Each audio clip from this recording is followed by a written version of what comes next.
So guys welcome, आप सभी लोगों का स्वागत है। आज हम लोग अपने सिलेबस का एक कीवर्ड देखेंगे। The keyword is general English. So guys हमारा एजेंडा क्या है इस वीडियो का? So will try to figure out कि जनरल इंग्लिश में किस तरह का सवाल बनता है, किस किस टाइप्स के सवाल हैं, और उन सवालों के लिए हमें करना क्या है। So right now this video is being recorded for the purpose of APFC and EO exams, but this video is equally applicable to other RTs of UPSC। जैसे कि अगर किसी को एडमिन ऑफिसर का एग्जाम देना है, किसी को अगर ESIC DD का देना है, किसी को ड्रग इंस्पेक्टर का देना है, किसी को स्टोर ऑफिसर का देना है, तो इन सभी एग्जाम्स के लिए भी ये वाला वीडियो इक्वली एप्लीकेबल है कि जनरल इंग्लिश में करना क्या है, जनरल इंग्लिश में पढ़ना क्या है। ठीक है। सो शुरू करते हैं। तो एज यू नो कि human patters is working primarily into UPSC आरटीज।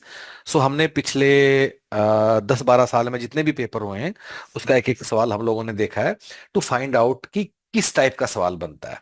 And then we try to put these questions into couple of categories. जैसे कि ये वाले सवाल अगर आप देखो, सो एक कैटेगरी है जिसमें उसका वर्ड का आप सिनोनिम पूछता है, ठीक है। देन उसका अपोजिट मीनिंग वाले सवाल अब पूछे जाते हैं, ठीक है।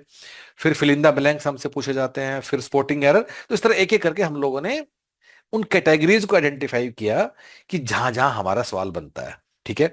और उन कैटेगरी के सवालों को इनफैक्ट हम लोगों ने क्या किया, हम लोगों ने उसको अपने लर्निंग मैनेजमेंट सिस्टम पे डाला, ठीक है।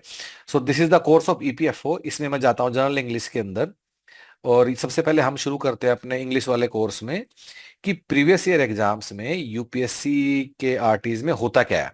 So guys this is the category.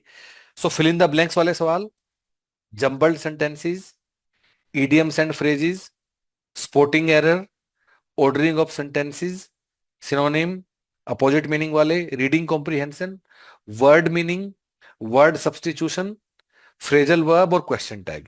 ये 12 तरीके के सवाल हैं जो आपको यूपीएससी आरटी वाले एग्जाम में आते हैं, ठीक है। सो टू स्टार्ट विद, अगर आप ये वाला कोर्स कर रहे हैं and if you are enrolled with us guys, सबसे पहले तो ये जो इन 12 में थोड़े थोड़े सवाल हैं, बेसिकली ये पिछले सालों के सवाल हैं, तो एक एक के अंदर जाके देख लेना कि उसका मतलब क्या है। जैसे कि वर्ड मीनिंग वाला सवाल है, तो उसके अंदर किस तरह का सवाल मतलब बनते हैं, ठीक है। और जैसे ईपीएफओ 23 में सवाल आए हैं वर्ड मीनिंग वाले, स्टोर ऑफिसर 23 में भी आए हैं, ठीक है। सिमिलरली अगर हम कोई दूसरी कैटेगरी देखें, so maybe will look at ordering of sentences, हमें पता ही है। फिर जंबल्ड अप भी है, how ordering and jumbled up are different. So ordering of sentences का मतलब होता है गाइस इस तरह के सवाल, S1 S6 के बीच में कुछ कुछ हैं, और इसका सवाल बनता है ईओ ईओ में 2023 में इस तरह के सवाल आए हैं, ठीक है।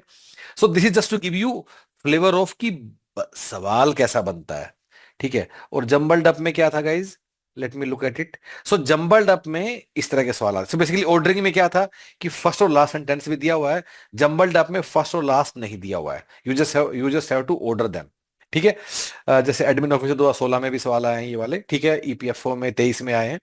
तो इस तरह सबसे पहले आपको ये कैटेगरीज देखनी है गाइज। सो इसको देखने से पता चलेगा क्या, इससे अभी कुछ आप सीखोगे नहीं, इसको देख के पता चलेगा कि किस तरह का सवाल बनता है, पूछता क्या है वो, एक एक करके आप इसको देख सकते हो। तो 12 तरीके का सवाल बन सकता है। डन। अब आगे बढ़ते हैं, तो अब करना क्या है, ठीक है। सो गाइज अब इंग्लिश में ना, हम एक बात को हमेशा ऑनेस्टली मानना होगा कि अगर एग्जाम टाइम काफी कम हो तो इंग्लिश में हम काफी ज्यादा सुधार नहीं कर सकते, जो है सो है, ठीक है। सो इस वाले कोर्स में पूरा रीडिंग कंटेंट भी है आपके साथ, कि जैसे अगर मैं सीखने की कोशिश करूंगा कि सेंटेंसेस क्या हैं, टाइप्स ऑफ सेंटेंसेस क्या हैं। अब मेरी सलाह ये है कि है अगर मन है पढ़ लेना, पर अभी ये सब करने का टाइम नहीं है, ठीक है। इस तरह वीडियो क्लासेस भी जहाँ टीचर ने पढ़ाया है कि नाउन क्या होता है या ये सब कुछ है, ठीक है। लेकिन अगेन मेरी सलाह ये है, straight away come to the questions. So guys यहाँ हम लोगों ने क्या किया हुआ है कि यूपीएससी के जो एग्जाम्स के ही अप्रोक्सीमेटली 2,500 सवाल हैं ये, जो हमने यहाँ इकट्ठे किए हुए हैं पिछले सालों के, ठीक है। And let me take you there. जैसे इसको हमने किस यूपीएससी के आरटीज, एनडीए, सीडीएस, वहां से हम लोगों ने इन वाले सवाल को लिया है और इनको उन टॉपिक वाइज में कैटेगराइज भी हम लोगों ने कर दिया है, ठीक है। सो जो ये 12 कैटेगरी के सवाल है ना, ये तो आपको जरूर कर लेने हैं इसमें से ढूंढ ढूंढ के जो सवाल है। सो यहाँ यहाँ ना चार चीजें, नंबर वन, कुछ यूपीएससी आरटी के सवाल आपको फ्लेवर देने के लिए कि सवाल आता कैसा है, फिर वीडियो क्लासेस है, फिर कंटेंट है, और चौथी चीज क्या है, प्रैक्टिस क्वेश्चन है। सो मेरी आपको सलाह ये है, क्योंकि आपका टाइम कम है, straight away jump on to the practice questions, ठीक है। जैसे मैं कहीं भी जाता हूँ, मतलब जैसे मैं किस में जाएं, हम लोग जाते हैं, चलो जम्बल्ड सेंटेंसेस में जाते हैं, तो जम्बल्ड सेंटेंसेस के 1 2 3 4 5 6 7 8 8 क्विज है जम्बल्ड सेंटेंसेस के ऊपर। एक क्विज में कितने सवाल हैं देख लेते हैं एक बार। तो मैंने किस एक क्विज में, मतलब ये देखिए 40 सवाल है मोटा मोटा, तो इतना भी आपसे शायद हो नहीं पाएगा, पर एटलीस्ट कुछ कुछ क्विज आप जरूर लगा लेना हर एक हर एक उसकी। So straight away jump on to the questions. Don't waste too much time on videos and learning and all those things. एक पॉइंट के बाद, क्योंकि टाइम कम है, आप इतना इंग्लिश नहीं सीख पाओगे। कुछ लोग हैं जो इंग्लिश में अच्छा करेंगे, कुछ है जो अच्छा नहीं करेंगे। आपको अपनी कमजोरियों को स्वीकार करना होगा, इतने कम टाइम में आप नहीं कर पाओगे, ठीक है। सो खासकर जो कुछ लोग क्या करते हैं कि वो कैब सीखने की कोशिश करते हैं, सो गाइस बिल्कुल मत करना, इतने कम टाइम में वो कैब हम लोग यूजुअली नहीं सीख पाते हैं। एक और मैं एक छोटा सा टेस्ट देता हूं, चलो आपको। ये ना कुछ वर्ड हम मैंने इकट्ठे किए थे, and let me show you those words, ठीक है। ये आपके सामने यस, ये आपके सामने 30 वर्ड है, ठीक है। और एक बार आप इस वीडियो को पॉज करके आप इन 30 वर्ड्स को आप एक बार देख लेना, वीडियो को आराम से पॉज करके, ठीक है। अगर आपको इन 30 वर्ड्स में से अगर आपको 20 22 आते हैं, तो आपकी वोकैब अच्छी है, इट्स रीजनेबली गुड। अगर आपको 20 22 24 वर्ड आते हैं तो, अगर उस 20 से भी कम आते हैं फिर थोड़ी प्रॉब्लम है। लेकिन लेकिन दिक्कत की बात यह है कि एग्जाम टाइम इतना कम हो जाने के कारण कि आप अगर कमजोर हो तो ज्यादा सीख नहीं पाओगे। अब वोकैब सीखने का टाइम नहीं है। So guys once again, English के लिए हमारा प्लान क्या है, इंग्लिश के लिए हमारा स्ट्रेटजी क्या है, लेट्स कम टू दैट, ठीक है। सो इंग्लिश के लिए स्ट्रेटजी ये है कि जो लर्निंग मैनेजमेंट सिस्टम पे हम लोग गए, और गए जो लोग हमारे साथ एनरोल्ड नहीं, उन्हें खुद फिगर आउट करना होगा बेस्ड ऑन दिस डिस्कशन कि वो क्या करना चाहते हैं, ठीक है। लेकिन जो एनरोल्ड है उनके लिए मैं बता देता हूँ कि यहाँ जो हमने सवाल दिए हुए यहाँ से शुरू होते हैं, देखिए। सो वंस अगेन, यहाँ ये वीडियो क्लासेस हैं, जितना देखना देख लेना, अदरवाइज ठीक है।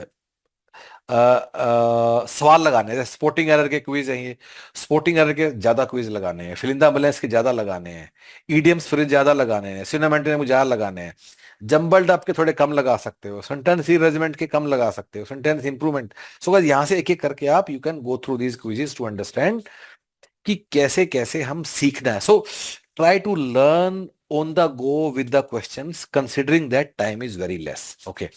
So guys, this is a plan for English language for UPS, not only for UPSC EPFO, but बाकी भी जो एग्जाम्स हैं यूपीएससी आरटीज के लिए, यही एक प्लान है जिसके साथ आपको आगे बढ़ना है। इसके अलावा कोई दूसरा बुक, कोई पीवाईक्यू, कुछ भी और करने की कोशिश नहीं करनी है। This is more than sufficient. This is totally in line with कि यूपीएससी को चाहिए क्या, यूपीएससी पूछता कैसे है, न लेवल ज्यादा है न कम है, it's right at this level, ठीक है। एंड अगर आपने एनरोल नहीं किया तो do consider enrolling with human पेटस।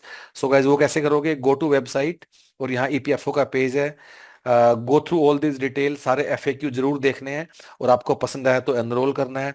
अगर डाउट है तो 1 डे फ्री ट्रायल ले लो and then make up your mind whether you are liking it और not. Thank you so much guys, all the best.